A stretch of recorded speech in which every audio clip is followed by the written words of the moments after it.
Job 10 through 13. I loathe my very life. Therefore I will give free rein to my complaint and speak out in the bitterness of my soul. I say to God, do not declare me guilty, but tell me what charges you have against me. Does it please you to oppress me, to spurn the work of your hands, while you smile on the plans of the wicked? Do you have eyes of flesh? Do you see as a mortal sees? Are your days like those of a mortal, or your years like those of a strong man, that you must search out my faults and probe after my sin, though you know that I am not guilty, and that no one can rescue me from your hand? Your hands shaped me and made me. Will you now turn and destroy me? Remember that you molded me like clay. Will you now turn me to dust again? Did you not pour me out like milk and curdle me like cheese, clothe me with skin and flesh, and knit me together with bones and sinews? You gave me life and showed me kindness, and in your providence watched over my spirit. But this is what you concealed in your heart, and I know that this was in your mind. If I sinned, you would be watching me, and you would not let my offense go unpunished. If I am guilty, woe to me. Even if I am innocent, I cannot lift my head, for I am full of shame and drowned in my affliction.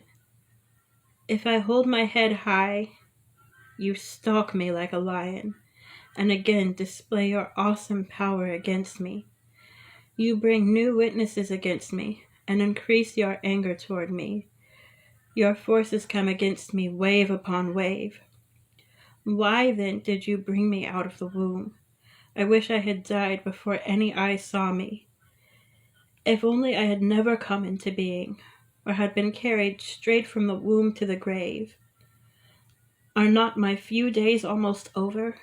Turn away from me, so I can have a moment's joy before I go down to the place of no return, to the land of gloom and utter darkness, to the land of deepest night, of utter darkness and disorder, where even the light is darkness. 11. Then Zophar, the Naamathite, replied, are all these words to go unanswered? Is this talker to be vindicated? Will your idle talk reduce others to silence? Will no one rebuke you when you mock? You say to God, my beliefs are flawless, and I am pure in your sight. Oh, how I wish that God would speak, that he would open his lips against you and disclose to you the secrets of wisdom, for true wisdom has two sides. Know this, God has even forgotten some of your sin. Can you fathom the mysteries of God? Can you probe the limits of the Almighty? They are higher than the heavens above. What can you do? They are deeper than the depths below. What can you know? Their measure is longer than the earth and wider than the sea. If he comes along and confines you in prison and convenes a court, who can oppose him? Surely he recognizes deceivers, and when he sees evil, does he not take note? But the witless can no more become wise than a wild donkey's colt can be born human. Yet if you devote your heart to him and stretch out your hands to him, if you put away the sin that is in your hand and allow no evil to dwell in your tent, then free of fault you will lift up your face. You will stand firm without fear. You will surely forget your trouble, recalling it only as waters gone by. Life will be brighter than noonday, and darkness will become like morning. You will be secure, because there is hope. You will look about you and take your rest in safety. You will lie down with no one to make you afraid, and many will court your favor.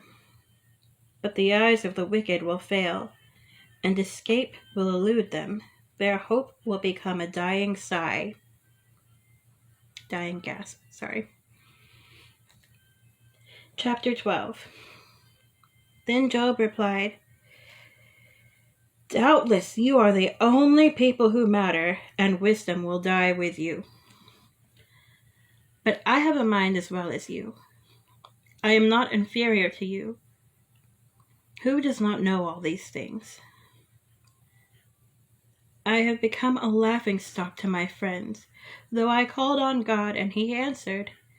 A mere laughingstock, though righteous and blameless. Those who are at ease have contempt for misfortune, as the fate of those whose feet are slipping. The tents of marauders are undisturbed, and those who provoke God are secure. Those God has in his hand. But ask the animals, and they will teach you, or the birds in the sky, and they will tell you, or speak to the earth, and it will teach you, or let the fish in the sea inform you. Which of all these does not know that the hand of the Lord has done this? In his hand is the life of every creature, and the breath of all mankind. Does not the ear test words, as the tongue tastes food? Is not wisdom found among the aged? Does not long life bring understanding? To God belong wisdom and power. Counsel and understanding are his. What he tears down cannot be rebuilt. Those he imprisons cannot be released. If he holds back the waters, there is drought. If he lets them loose, they devastate the land. To him belong strength and insight. Both deceived and deceiver are his. He leads rulers away stripped, and makes fools of judges. He takes off the shackles and puts them. He takes off the shackles put on by kings, and ties a loincloth around their waists.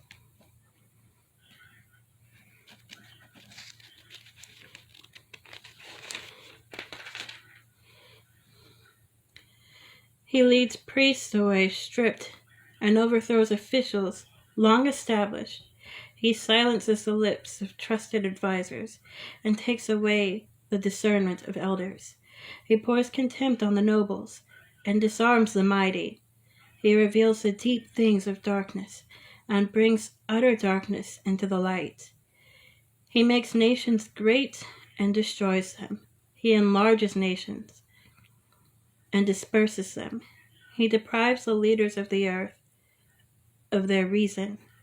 He makes them wander in a trackless waste. They grope in darkness with no light. He makes them stagger like drunkards.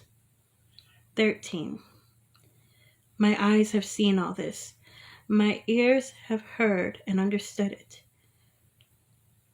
What you know, I also know.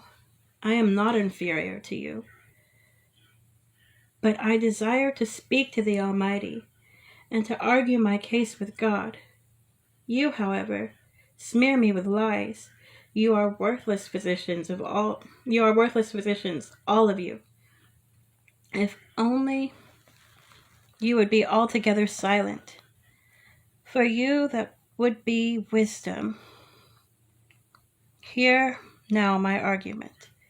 Listen to the pleas of my lips. Will you speak wickedly on God's behalf? Will you speak deceitfully for him? Will you show him partiality? Will you argue the case of God?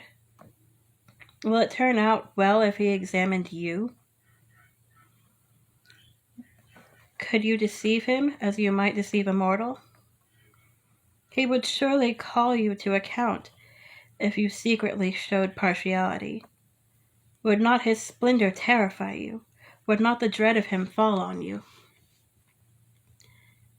Your maxims are proverbs of ashes. Your defenses are defenses of clay. Keep silent and let me speak. Then let come to me what may. Why do I put myself in jeopardy and take my life in my hands? Though he slay me, yet will I hope in him. I will surely defend my ways to his face. Indeed, this will turn out for my deliverance, for no godless person would dare come before him. Listen carefully to what I say. Let my words ring in your ears. Now that I have prepared my case, I know I will be vindicated. Can anyone bring charges against me? If so, I will be silent and die. Only grant me these two things, God, and then I will not hide from you. Withdraw your hand from me, and stop frightening me with your terrors. Then summon me, and I will answer, or let me speak, and you reply to me. How many wrongs and sins have I committed? Show me my offense and my sin. Why do you hide your face, and consider me your enemy? Will you torment with a wind-blown leaf? Will you chase after dry chaff?